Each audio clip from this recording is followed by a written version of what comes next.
Happy New Year and welcome to the Rainey Review for December 2023.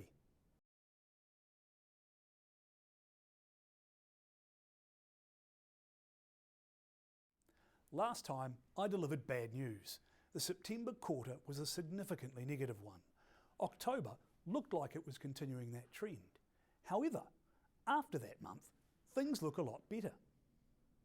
This slide shows the growth of $1 invested in various asset classes for the 3 months ended 31 December 2023.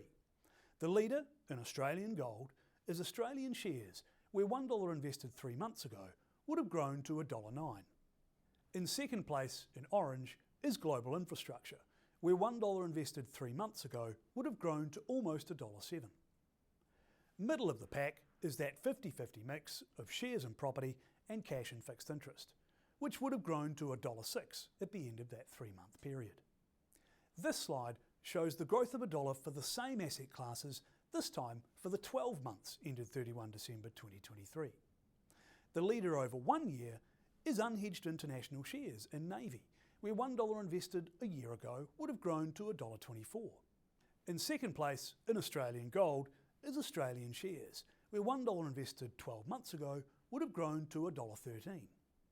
Middle of the pack is that 50-50 mix of shares and property and cash and fixed interest, which would have grown to $1.09. That's an above average return for this mix of assets for 1 year. However, 1 year is never long enough. I always say we need to look at least 3 years' data. This slide shows the growth of $1 invested this time for 3 years for the same asset classes. The leader over this time period, again, is unhedged international shares in Navy, where $1 invested 3 years ago would have grown to $1.40. In second place, in orange, is global infrastructure, where $1 invested 3 years ago would have grown to $1.36. In third place, in Australian gold, is Australian shares, where $1 invested 3 years ago would have grown to $1.31. After that, returns begin to look decidedly modest. In fact, with the exception of cash and that 50-50 mix of shares and property and cash and fixed interest, all other asset classes delivered negative returns. That 50-50 mix of shares and property and cash and fixed interest delivered an underwhelming $1.06. Both the number of negative returning asset classes and the low return from that 50-50 mix of shares and property and cash and fixed interest are unusual, and something I'll come back to next quarter with a deeper dive into the data. Having returned from holidays and some summer reading, I wanted to reflect on some of my favourite money lessons from some of the classic novels I've read over time.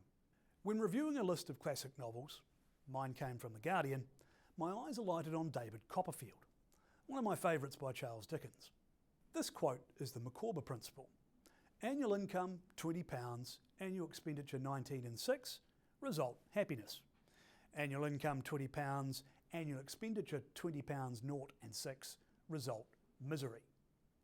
This was said by the kindly but spendthrift Wilkins Micawber in David Copperfield. I apply this principle to financial modelling.